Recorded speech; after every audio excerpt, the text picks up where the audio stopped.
सनातन प्रेमियों को जय श्री राम। मैं आप सभी का स्वागत करता हूं आचार्य श्री अजय किरण जी महाराज के यूट्यूब चैनल में।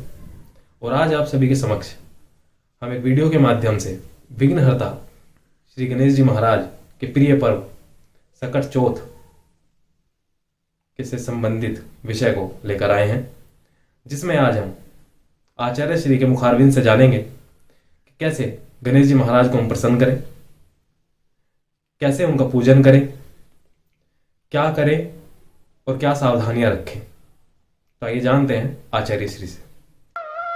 ओम गजाननं भूतगणादिसेवितं कपित्थजम्बूफलचारुभक्षणं उमासुतं शोकविनाशकारकं नमामि विघ्नेश्वर पादपङ्कजम्। हरिओम नारायण। 21 जनवरी सन 2022 दिन शुक्रवार में आने वाली श्री गणेश संकष्ट चतुर्थी व्रत की आप सभी को ढेरों मंगल कामनाएं। भगवान गणेश आप सबका मंगल करें, शुभ करें और आप सबके जीवन में अनेक प्रकार की खुशियाँ लेकर के आए। आइए हम गणेश चतुर्थी व्रत के विषय में जानते हैं, जो माघ मास कृष्ण पक्ष की चतुर्थी को मनाया जाता है। वैसे तो भगवान गणेश का पूजन सभी कृष्ण पक्ष की चतुर्थियों में किया जाता है और सभी चतुर्थियों में उनका व्रत किया जाता है, लेकिन माघ मास कृष्ण पक्ष की इस चतुर्थी में भगवान गणेश जी का विशेष रूप से पूजन किया जाता है और इसे माघी चतुर्थी, तिल चतुर्थी और लोक भाषा में जो सबसे ज़्यादा प्रचलित है उसे हम सकट चौथ के नाम से जानते हैं। और आइए सकट चौथ में किस प्रकार से हम अपना व्यवहार रखें, कैसे भगवान का पूजन करें। 21 तारीख में प्रातः 8:52 से ही चतुर्थी तिथि प्रारंभ हो जाएंगी। माताएं अपनी संतान की दीर्घायु के लिए, उनके स्वास्थ्य के लिए और अपने परिवार के समस्त कष्टों को दूर करने के लिए इस व्रत को करती हैं। स्त्री पुरुष सभी इस व्रत को कर सकते हैं। कैसे करें इस व्रत को प्रारंभ, किस प्रकार से मनाएं। प्रातःकाल सूर्योदय से पहले ही स्नान आदि से निवृत्त हो जाएं और चौकी पर लाल या पीला कपड़ा बिछा करके या अपने मंदिर में ही लाल या पीला कपड़ा बिछा करके उसके ऊपर तिल से आप स्वास्तिक बना लें, जिसको हम सतिया भी बोलते हैं आम भाषा में। उसके ऊपर आप भगवान गणेश जी को विराजमान करें और भगवान गणेश जी को विराजमान करने के साथ साथ ही आप एक कलश की स्थापना भी उनके साथ में करें। कलश के नीचे भी आप तिल या अक्षत रख करके कलश की स्थापना करें और सर्वप्रथम भगवान गणेश जी को विराजमान करने के बाद संकल्प ले लें अपने व्रत का। जो आप व्रत करने जा रहे हैं उस व्रत का संकल्प करें।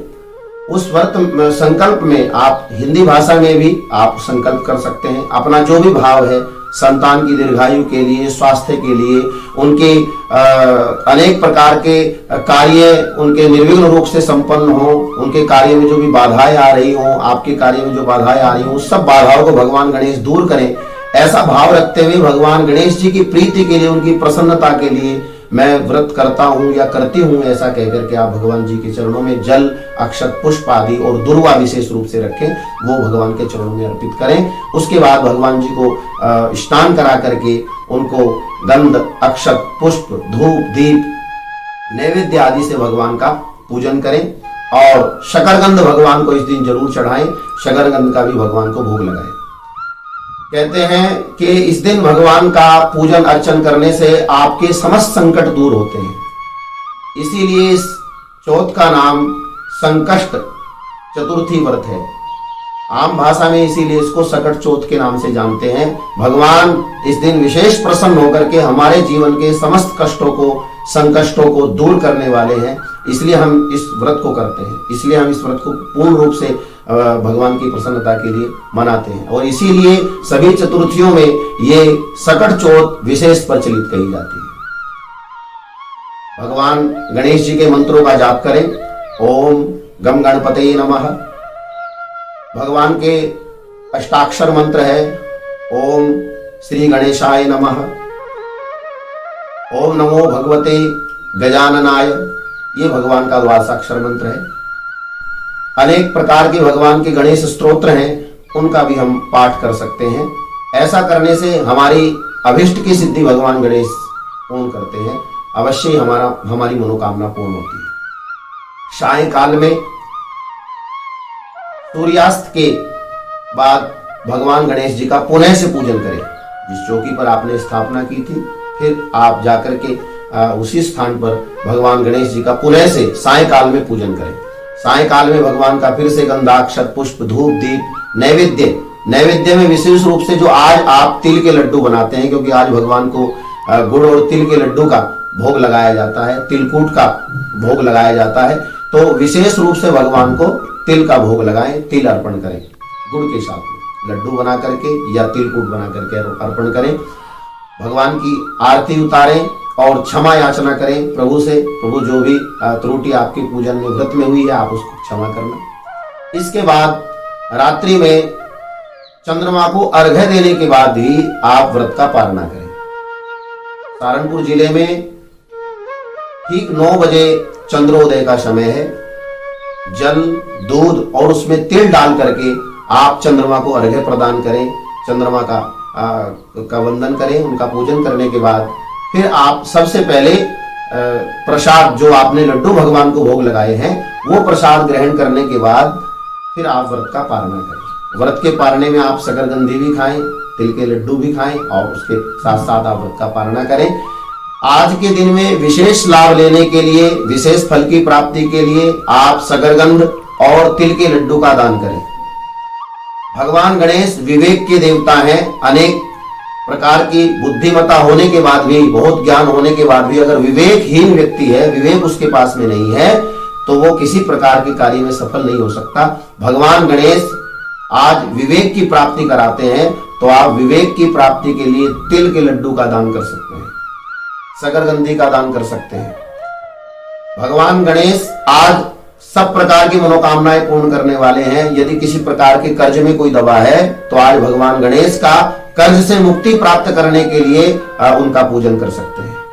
किसी प्रकार की भी आदि व्याधि संकटों ने घेर रखा है, उन सब भाव का संकल्प लेकर के आप भगवान गणेश का पूजन कर सकते हैं, तो भगवान गणेश आपकी समस्त मनोकामनाएं पूर्ण करेंगे।